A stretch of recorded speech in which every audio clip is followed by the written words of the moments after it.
Что такое синергия, почему сегодня мало быть только физиком, только математиком или только механиком? Сегодня в студии 7 дней плюс. Ленар Шайдуллин, лучший молодой ученый этого года. Здравствуйте. Добрый день. Я хотела бы спросить, как ученые обращаются друг к другу? Почему спрашиваю? Потому что у вас очень молодой возраст. Ну да, возраст, скажем так, в плане научного ученого не является очень старым, то есть более-менее молодым. Как раз у нас возраст молодого ученого до 35 лет. То есть я как раз вхожу в этот возрастную категорию. Поэтому те ученые, которые имеют примерно один уровень одного возраста, они легко общаются друг к другу по имени. Особенно если они, естественно, знакомы. Ну, а на конференции, допустим, вы видите какого-то знакомого, вы можете, или незнакомого человека, который занимается той же самой проблематикой, хотите познакомиться, можете просто подойти и назвать его по имени. Или только имя, отчество. Или даже, может быть, моложе себя. Здесь даже если моложе, поскольку у нас все-таки более интеллигентное общество считается, поэтому, наверное, к незнакомому человеку лучше подходить именно с именем и отчеством. То есть это выражает уважение к человеку самому и к его работе, к его заслугам. Поэтому лучше все-таки, наверное, с имени отчества начинать. Но к маститым профессорам мы, конечно... Да, к более старшему поколению, да, естественно, лучше, конечно, обращаться к имени отчеству. Здесь других вариантов быть не может уже. А внутри лаборатории, внутри общения такие уже взрослые, скажем так, ученые, как друг к другу обращаются? Которые по 30-40 лет работают над одной проблемой. Да, то есть те люди, которые очень долго, естественно, работают между собой, у них есть очень хорошее взаимодействие, они могут легко обращаться друг к другу по имени. То есть если это уважаемый ученый, да, для нас это какой-то профессор, да, то есть академик, например, Александр Алексеевич, то для него это просто Саша, то есть знакомый, которому они очень долгое время работают вместе и проводят свои исследования. А для вас это как-то ближе становится, когда вы вдруг слышите, что это Саша? Да, это звучит на самом деле забавно, но, естественно, это немного забежать, то есть человек становится для тебя ближе, то есть более знакомым становится. Мы сказали, что молодой ученый это до 35 лет включительно. Да. Во сколько вы защитились? Вот поздно это или рано? Какая сейчас практика и можно ли сравнить с защитами, допустим, вот вашей специализации, ну там, допустим, 20-30 лет назад? Сам я защитился в возрасте 30-29 лет, то есть как раз на границе этого возраста. Если смотреть по современным тенденциям, это средний возраст, да, то есть защитившиеся люди и в 25, то есть уже сразу после окончания аспирантуры, либо во время аспирантуры, то есть заранее. То есть это, в принципе, сейчас очень свежо, наблюдается такая практика. Если, это мы уточним физических... Это именно, да, в нашем направлении физики, то есть математики и механики. Если же смотреть более, скажем так, назад, то, например, наши руководители, то есть наши непосредственно заведующие лабораторией и так далее, то есть они в основном защищались уже в более старшем возрасте, то есть когда уже они наработали свой материал, и это возраст был ближе 40, да, даже 50, возможно. Были такие случаи, что защищались. То есть это, в принципе, тогда это была нормальная тенденция, то есть такое встречалось тоже. То есть наука сейчас молодеет? Наука, да. С чем это можете связать? С чем это связано? В первую очередь, скорее всего, именно с цифровизацией, то есть многие исследования проводятся наиболее, то есть более быстро. Быстрее. Да, то есть быстрее, то есть мы можем быстрее обработать тот материал, то есть базу данных, которую мы получили, быстрее провести расчеты, то есть раньше, если это выполнялось там на бумажке, вручную, соответственно, требовалось большое количество времени, то есть, соответственно, сейчас с применением компьютерных технологий это делается намного быстрее, соответственно, и ускоряет возможность выполнения научных исследований, также общение, например, то есть наличие каких-то этих дистанционных, скажем так, связей между собой, также ускоряет вот это общение, обмен информацией между тем научным исследователем, который занимается наукой в данном вашем направлении. А какие статусы еще есть? Молодой ученый дальше, маститый ученый, мировой ученый? Наверное, таких разделений нет. У нас есть молодой ученый, и уже определение имеется в виду именно со степенью, то есть есть кандидат физико-математических наук, доктор физико-математических наук, это что касается степеней. Есть также по должности, то есть есть профессора, есть доценты, соответственно. Это уже немного другое направление, которое в основном относится именно к обучению, да, то есть обучению. То есть, если уже смотреть наших, поскольку мы федеральный исследовательский центр, который относится к Академии наук, здесь у нас есть еще член-корреспондент РАН, и, естественно, академики. Ну, академики У вас какие планы? До какой ступени дойти? Планы, конечно, как всегда, максимальные, то есть ну, хотя бы получить какую-то более высшую степень, начиная как минимум доктора, а там уже будем смотреть. А диссертацию начали уже писать новую? Ну, диссертация сама по себе, скажем так, написание не требует, наверное, такого большого времени. Самое большое время, наверное, занимает это наработка материала. То есть написать диссертацию по готовому какому-то уже исследованию, то есть намного проще. То есть основное время занимает это вот именно получить данные, то есть какие-то новые явления, резонанс, то есть эффекты, для которых можно было бы уже применить. Ну, вот ваша работа называется «Резонансные колебания газа и осаждение аэрозоля в трубе с насадками разной геометрии». Что это значит, зачем это нужно?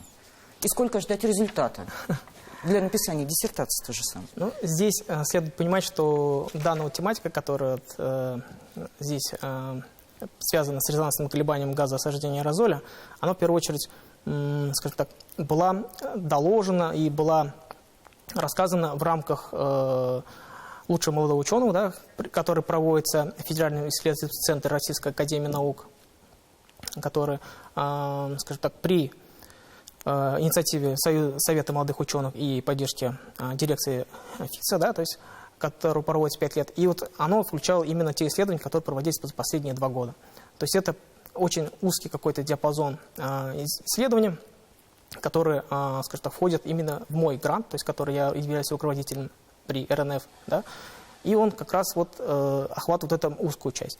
На самом деле наш институт занимается очень большими исследованиями, то есть связаны именно с многофазными средами и волновыми полями. То есть это вот узкая какая-то направленность.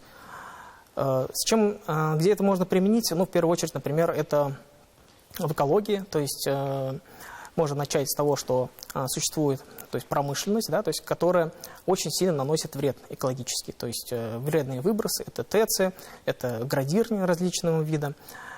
И наша основная цель – это вот исследование таким образом, то есть привести к тому, чтобы минимизировать вот эти вредные выбросы, экологические вредные выбросы в промышленности. То есть это не создание фильтров, а их концентрация где-то... Ну, смотрите, да, то есть механизмах, это, я правильно понимаю? Это да, то есть это акустическое воздействие, то есть именно волновое воздействие, внешнее воздействие аэрозоля в объеме, таким образом для того, чтобы минимизировать, скажем так, это осадить, то есть не дать аэрозолю, например, в этих дымовых трубах и так далее выбрасываться в окружающую среду. Это может быть также применено, например, предварительной обработке для фильтрации, дальнейшей фильтрации. То есть это все, скажем так, в рамках одной темы.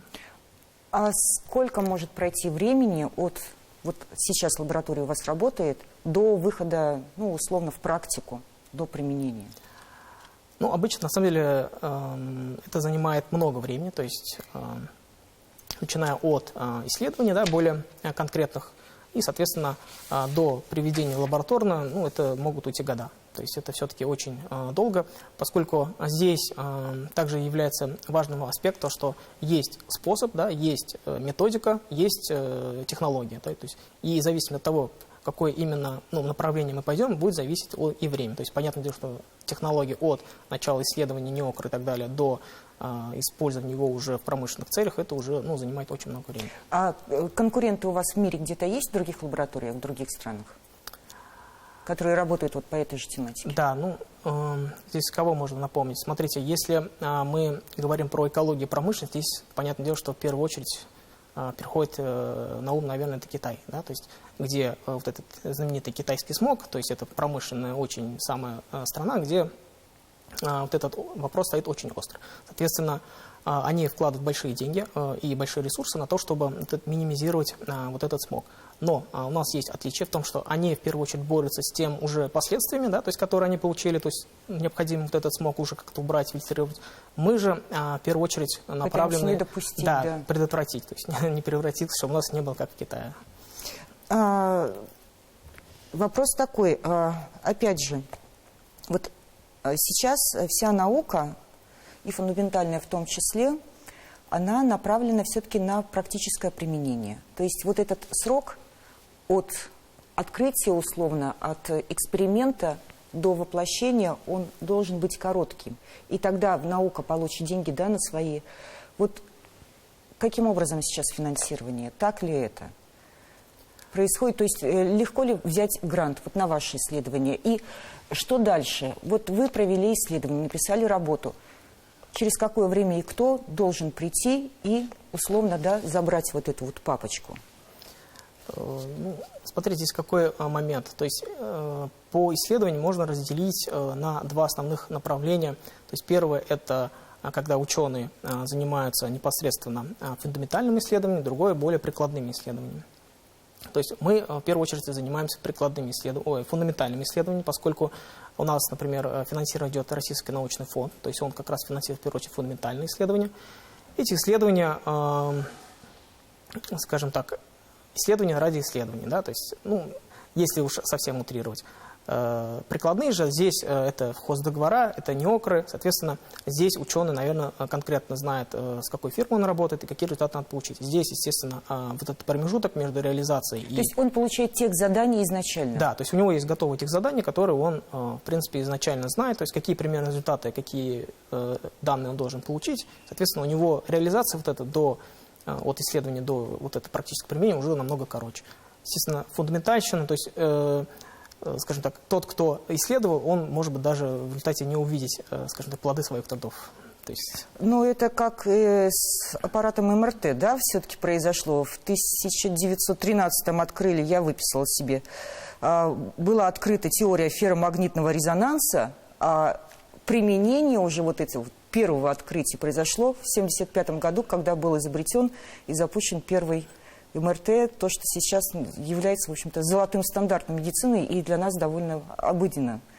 100 лет практически прошло от открытия до воплощения. Вот вам не обидно, что плоды ваших трудов, может быть, увидеть только там лет через 50?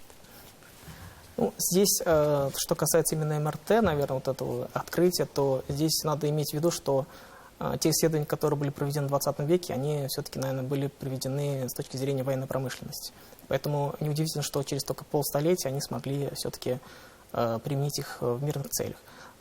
У нас же, скажем так, сейчас этот более в этом плане проще, поскольку достаточно финансирования, то есть финансирование именно с точки зрения вот этих исследований, то есть в принципе, наверное, не обидно. То есть самое главное, чтобы это было, нашло какой-то отклик и понимание, ну и люди нашли какое-то применение. То есть дальнейшие твои последователи нашли полезное применение твоим полученным результатам. А как, допустим, условно назову это, промышленники могут узнать о том, что в том или ином институте, в той или иной лаборатории есть такое открытие, есть такая возможность? Вы же печатаетесь только в научных изданиях. Вы же не делаете себе рекламу, что вот у нас есть такие вот аэрозольные осаждения, которые мы можем поймать, спрессовать условно, да, я фантазирую, может быть, сейчас, и отправить там в утилизацию. Да, к сожалению, наверное, или к счастью, сейчас основной мерой научного ученого, да, то есть вообще научного сотрудника является статья. Также его результаты можно патентизировать, то есть есть патенты. В принципе, те, кто занимается вот этим исследованием, интересуются вот этим направлением, они всегда могут найти. То есть обычно вот эти статьи, патенты, они открыты. То есть при необходимости это все всегда можно найти. Вот вы сказали уже, что одним из главных критериев работы ученого является публикация. Что сейчас с публикациями? Потому что, насколько я знаю, насколько я понимаю, наших ученых в иностранные журналы не пускают по тем или иным причинам. И при равности работ, да, все-таки наш ученый не будет опубликован. Смотрите, так ли это? Возможно, да. То есть, смотрите, если смотреть именно статью, то статья здесь важна именно в каком журнале она публикуется. То есть сейчас журналы ранжируются, то есть есть известное, скажем так, распределение этих журналов по их характеристикам. Самый известный это, естественно, международная база данных, это Web of Science и Scopus. Да, и вот сейчас появился наш российский аналог, это белый список. Да, то есть во всех этих, скажем так, базах данных есть квартили, да, то есть которые определяются, что чем выше квартиль, тем журнал, соответственно, более рецензируемый, то есть на него больше ссылаются другие работы. и, соответственно, его квартиль выше. То есть, поэтому, например, квартиль Q1 там, или K1 по белому списку является наиболее востребованным. То есть в них сложнее попасть, там лучше рецензирование, их отбор сложнее туда пройти. Поэтому мы, скажем, в последнее время старались попасть в эти журналы. По поводу именно, что происходит с российскими учеными, наверное, бывают разные ситуации. То есть, если у вас тематика узконаправленная, то действительно будет сложно, потому что, на самом деле, журналов очень много, то есть как российских, так и международных, по всем тематикам. Но если ваше направление узконаправленное, этих журналов очень мало, то действительно, если вас, скажем так, отклонят вашу статью, будет сложно где-то в другом месте опубликоваться. Но вот у нас, например, это направление более такое широкое, у нас журналов очень много. И если прямо в журнале не написано прям конкретно, что российский ученый, скажем так, нежелателен, то, в принципе, публиковаться в журнале возможно. То есть, в принципе, проблем нет. Вот у нас очень, скажем так, последние 2 года вышло хорошие статьи, то есть квартиль Q1, Q2, и, в принципе, мы проблем не видим. Но если смотреть вот эти соцсети, да, то есть ибо коллег других, то случаи такие, конечно, бывали. То есть именно по национальным признакам статьи отклоняли. То есть такое бывает. Но это очень редко, наверное, я так считаю. Сейчас есть возможность выезжать на конференции куда-то за границу? Или нет? С докладами, с выступлениями? За границу возможно, но это сейчас действительно очень сложно. То есть в основном у нас сейчас все конференции, которые проходят и по нашей тематике, и по смежным тематикам, это все-таки именно российские конференции. Но на российской конференции бывает, что приезжают и иностранные специалисты. То есть это очень важно на самом деле для обмена информацией с различными странами. Но, скажем так, это если мы смотрим страны, да, то есть закрыт вход в страны, страны Европы, да, то есть, но если брать азиатские страны, то, в принципе, там попроще, то есть можно участвовать в конференциях. Общение в научной среде сохраняется, старые связи?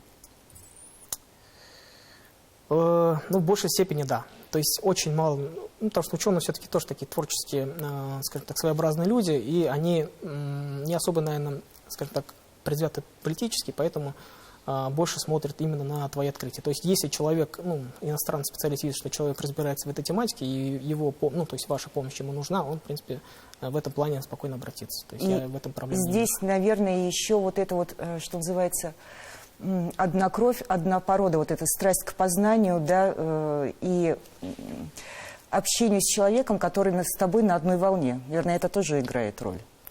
Да, естественно, то есть ученый – это человек увлеченный, то есть в первую очередь, да, то есть поэтому рыбак рыбака видит издалека, и, соответственно,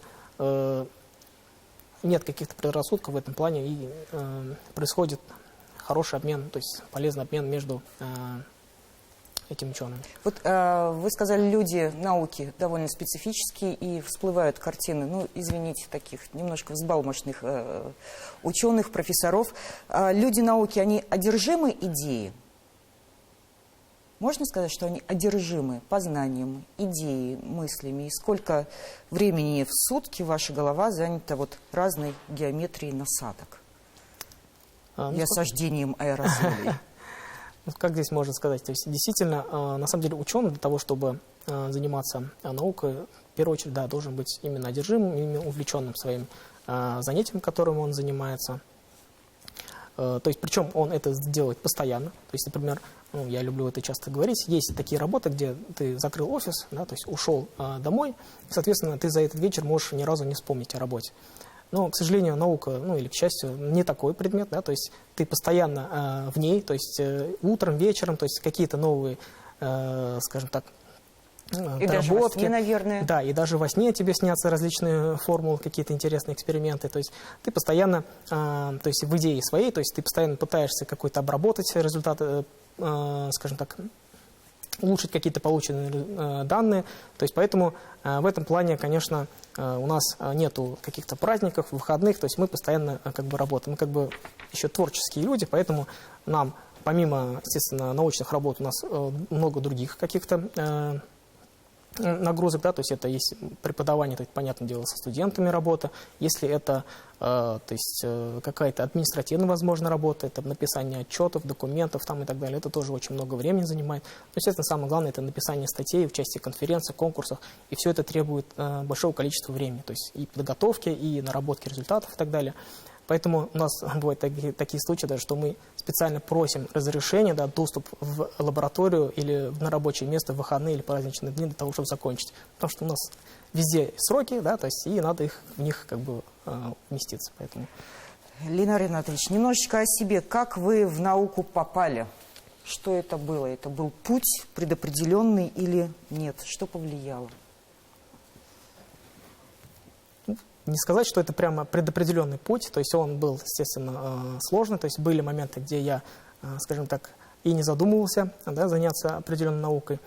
Закончил, поскольку я обычную общеобразовательную школу 42 казанскую, да, то есть именно любовь к физике привила так, моя учительница физики, да, Сюмбека Закировна. Я был олимпиадником, то есть участвовал в различных олимпиадах, видел, что я занимаю места, то есть какие-то происходили победы там и так далее, и я понял, что, ну, наверное, это ближе всего ко мне. То есть я устроился на малый физфак, да, и где проходил обучение, соответственно, туда я и в итоге и поступил. То есть там же я окончил и физфак, то есть он сейчас известен как Институт физики при КФУ, да. Там же я защитил дипломную работу и магистерскую работу, там же я и защищал аспирантскую работу, да, то есть только уже в инженерном институте. И вот как раз, когда я там работал, да, то есть не учился, у нас мои руководители, а именно, которые помогали мне с квалификационной работой, были именно из Федерального исследовательского центра. То есть это Ренат Герфанович, да, Зарипов и Людмила Александровна Ткаченко. Вот благодаря им, то есть мне, скажем так, было уже проще, я влился в их коллектив. Я понял, я одержим наукой. Да, то есть, и, соответственно, уже меня взяли на работу в Федеральный исследовательский центр, благодаря Дамиру Анваровичу Губайдуллину, да. Ну, здесь уже, скажем так, младшим научным сотрудникам здесь уже было проще. То есть здесь дали служебную квартиру, обеспечили рабочим местом, оборудованием, и, соответственно, работа пошла проще, я понял, что действительно здесь можно найти себя. То есть. Найти себя – это очень хорошо. Я хотела бы про синергию поговорить. Сейчас действительно, наверное, мало быть специалистом только в какой-то одной узкой области. Как сочетается, вот, как соединить в себе знания математики, физики, механики и так далее? То есть что это такое? Что такое синергия? Здесь, как можно сказать, то есть если, несмотря какая-то у вас была узконаправленная специальность, то есть в любом случае вы затрагиваете специальность, которая смежна с ней. При этом, причем даже можно, скажем так, получить какие-то знания, то есть использовать из областей, которые вообще к вам не близки. То есть понятное дело, что одному человеку, даже малому коллективу, с этим сложно, поскольку сейчас объем знаний, ну, материалов, которые появляются, он очень большой, да, он очень большой. То есть появляется только по вашей тематике, может быть, десятки статей в год, и, соответственно, их обработать, их, скажем так, получить какие-то результаты, понять их, это одному человеку сложно. А если еще у вас смежное направление, то есть которым нужно тоже разбираться, то это очень сложно. Поэтому проще всего привлекать людей, которые специалисты в каком-то узком, ну, скажем так, в тех направлениях, которые вам нужно, и, соответственно, уже прибегать к их помощи и проводить более комплексные исследования. То есть для любого более комплексного, так сказать, полного исследования необходима все-таки синергия. А вот ваша лаборатория, ваш коллектив, сколько человек это? Так, если смотреть именно лабораторию, то человек, наверное, 30. Но при этом, скажем так, есть в этой лаборатории отдельные группы, которые занимаются, скажем так, предметами, которые ну, очень далеки друг от друга. Причем у нас весь институт, есть в институте куча лабораторий, которые занимаются разными вещами, то есть это и механика оболочек, и всякими другими прикладными вещами. Есть, скажем так, в лаборатории тоже группы, которые занимаются, ну, скажем, тоже очень разными направлениями. А обмен данными между лабораториями может быть? Или это переход возможен из одного коллектива в другой? Обмен данными возможен, если он, ну, скажем, они пересекаются. Но, например, проводятся семинары, да, где обмениваются уже не данными, а своими какими-то идеями, мыслями, да, которые, например, коллеги могут подсказать, что вы идете там, не в правильном направлении, что-то нужно исправить. То есть это тоже бывает полезно взглянуть со стороны. Вообще пробиться молодому ученому сложно? Получить премию, получить грант? Если, скажем так, перефразировать, то как бы под лежачей водой камень не течет, да, то есть если человек старается, да, то есть если он усердный, то, скажем так, участвует во всех конкурсах, то есть любой грант, который есть возможность участвовать, то есть любой какой-то коллектив, да, любой какой-то исследование. Если человек пытается, он, в принципе, везде найдет место. То есть, какую премию вы хотели бы получить в своей жизни? ну, как я говорил, что надо все-таки быть, наверное, максималистом, да, то есть, наверное, для любого ученого максимально, скажем так, известная премия – это Нобелевская премия, но надо быть реалистом, все-таки ее получить очень сложно, но для меня, чисто, наверное, самое важное – это два критерия. Первое, чтобы оно было полезным, да, то есть оно нашло какое-то полезное отражение, ну и, соответственно, оно было именно моим исследованием, то есть оно было получено благодаря именно моим каким-то научным изысканиям. Спасибо вам большое. С нами был лучший молодой ученый 2024 года Ленар Шайдуллин. Всего вам доброго. Дерзайте.